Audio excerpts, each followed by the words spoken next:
We began the 6th chapter of Bava Metzia with the expression hasocher et ha'umanim, someone who employs workers. And we said that this chapter will broadly focus on issues related to employment, but it makes a number of segues or a number of detours. So we had the detour via people who rent things. And now we're going to make a little bit of detour into questions of custody. So in other words, if you employ someone, if you employ a craftsman, if they are working in their own premises and they're working on your goods, maybe you've given them a watch to repair or a piece of furniture to repair. Well, what's the status of that object which is in their custody? And in order to figure that out, we just need to briefly review the laws of custody in general. We'll see, by the way, that the Mishnah will touch on these. And we need to know that in Exodus, in the Parsha of Mishpatim, the Torah talks about what seem to be two types of custodian. So the first one deposits money or vessels to keep. Someone gives stuff with his neighbor to keep, maybe his bike. Vegunav mi beit ha'ish, and it's stolen, and the thief isn't found.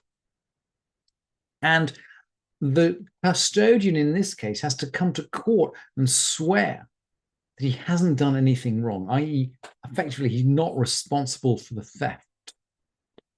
But there's a second situation described a few verses later. And this is actually to do with animals, but it includes anything. So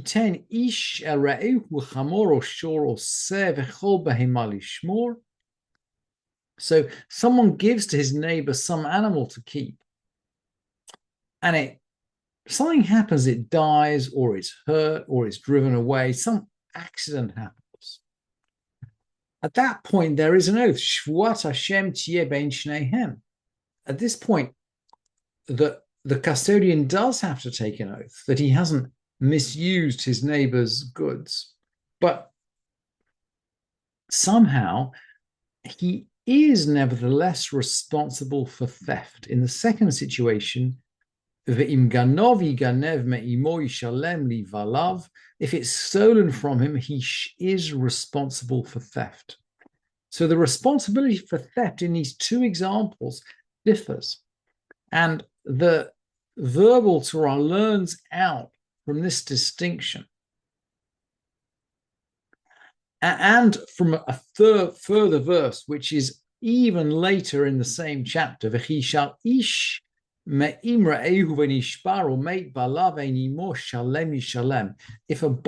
someone borrows something from his neighbor and it breaks, if the owner's not with him, he's got to pay. Seems he's got to pay on all counts.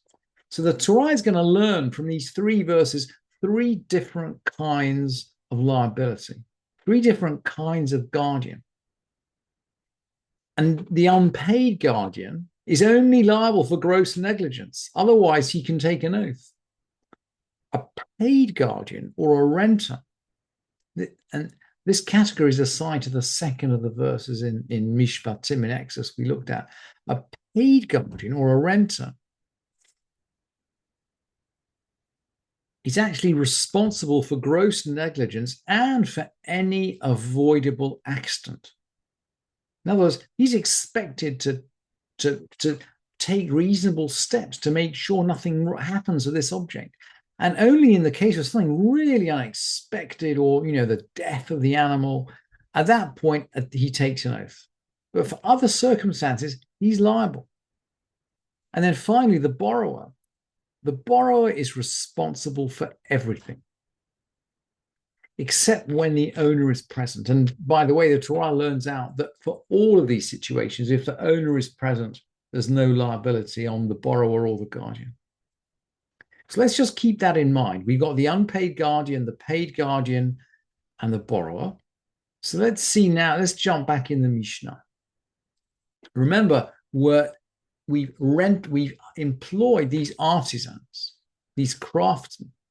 So the Mishnah goes on, Kol ha'umanim shomrei sachar. All craftsmen are paid guardians.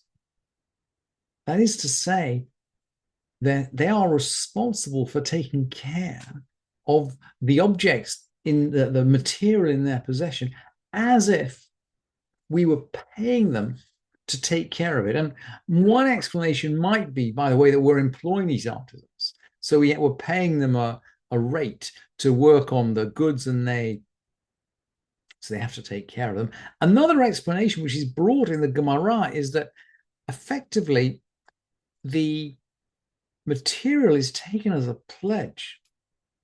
If we end up not paying our craftsmen, they can seize the object. They can seize the goods. And that's hinted at in the rest of the Mishnah. Vechulam she'amru havei ma'ot vetolet shelach shomer chinam. If the craftsman said, look, take what's yours and bring me the money, i.e., bring me the money any time. I'm not holding on to this object as a pledge. You can have it any time. And the same applies if he says, oh, yeah, I'm finished. Bring me the money anytime you want. That kind of person is an unpaid guardian. Shomer chinam. V'chulam she'amru havei ma'ot v'tolet shelach shomer chinam. These are unpaid guardians. Looks like they're not holding on to these objects as pledges. And we'll learn in a minute, by the way, about the status of lending on a pledge. But before we get onto the status of lending on a pledge, let's just keep going in the Mishnah for a minute. Shamer li va'ashamer lach. Guard for me and I'll guard for you. We could do a simple trade-off. Clearly, this person's a paid guardian. Shomer sachar. Clearly, he's a paid guardian because we're paying him with labor. And of course, if they're working simultaneously in neighboring fields, then the owner is with them. And then there's going to be no liability.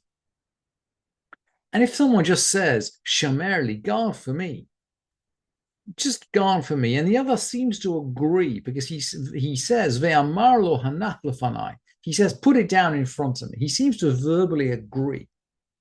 Shomer chinam. He's an unpaid guardian. They haven't agreed a rate for this, but he has agreed to guard. So these are the paid and the unpaid guardians. And the Mishnah then makes clear, Ve'hamalvel hamashkon shomer sachar. Someone who gives a loan and takes a pledge is a paid guardian. I.e., if you lend on security, you take someone's cloak or someone's tools or someone's object as security, you're responsible for taking care of them to the standard that a professional custodian is responsible for. And of course, we have trouble understanding why this is, because we're not lending at interest. We've already learned in the previous chapter, we're not lending at interest. So what's the pay? Well, the Gemara suggests that the pay is the mitzvah of giving the loan. Maybe that's the way, maybe that's one way to look at it. And Rabbi Yehuda, by the way, is going to disagree. Rabbi Yehuda omer, hilvahu ma'ot shomer chinam. Rabbi Yehuda says if he lent him money, he's an unpaid guardian, i.e., taking the reward of a mitzvah, taking the spiritual reward of making a loan doesn't make you a professional custodian. And he draws a distinction. Rabbi Yehuda goes on to say, Hilvahu perot shomer sachar. If he lent him fruit, he's a paid guardian.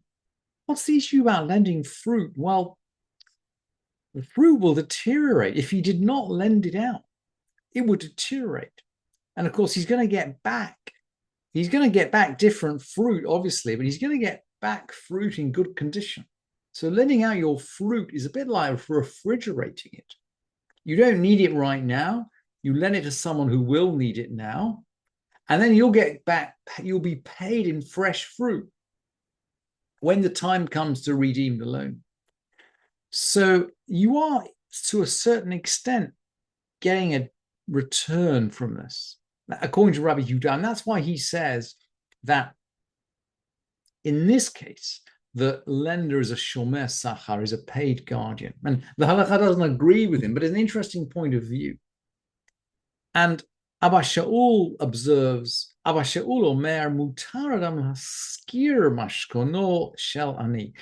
Abba Shaul says you can rent out a poor man's pledge. Well, one of the features of the paid custodian is that they can lend out the pledge. That he can lend the pledge of a poor man out, liot posek alav holech, to reduce the amount of the debt. Because this is one who's returning lost property. You can always do something that essentially benefits. You can do something that benefits the borrower in effect.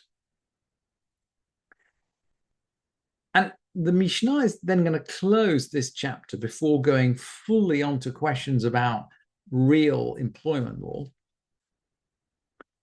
But we're sort of crossing backs and forwards between responsibility and employment law, with a case of someone who's well, we'll see that he's involved in dangerous activity. That's the only way to put it.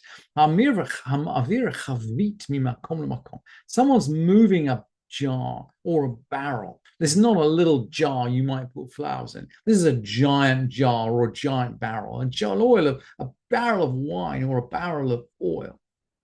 And he broke it. Classic example. You employ someone to move something and he breaks it. What is going to happen? What is going to happen? Whether he's a paid or an unpaid guardian, he's going to take an oath and thereby, by the way, avoid liability. And Rabbi Eliezer doesn't understand this because we've already said that if he's a paid guardian, he's responsible for essentially reasonable accidents. And obviously breaking a jar when you move it is a reasonable accident. How can he take an oath and avoid liability? And Rabbi Eliezer comments, Amar Rabbi Eliezer, zeh v'zeh yishava. In either case, he can take an oath. V'tameani im yucholim zeh v'zeh lehishaveh. But I wonder whether in either case the oath is valid, i.e., can he really take an oath in this case? And the Gemara explains that Rabbi Eliezer is right in principle, that both of these cases can't take an oath. But we have a moral hazard here. If we don't allow someone who's moving a jar, moving a heavy object, if we don't allow him to exempt himself from liability by taking an oath, essentially by taking an oath that he didn't, taking an oath that he took reasonable care, if we don't allow him to take an oath, then no one in the world is ever going to help someone else move a heavy object. It's like a doctor on a plane. No doctor will ever help anybody on a plane if they don't have some way of avoiding liability. So in other words, Rabbi Eliezer is right that these oaths don't work. But even though they don't work, the sages have instituted them in order to make sure that people will carry on helping each other out as necessary when, conducting normal business. And in the time of the Mishnah, of course, moving a barrel was normal business.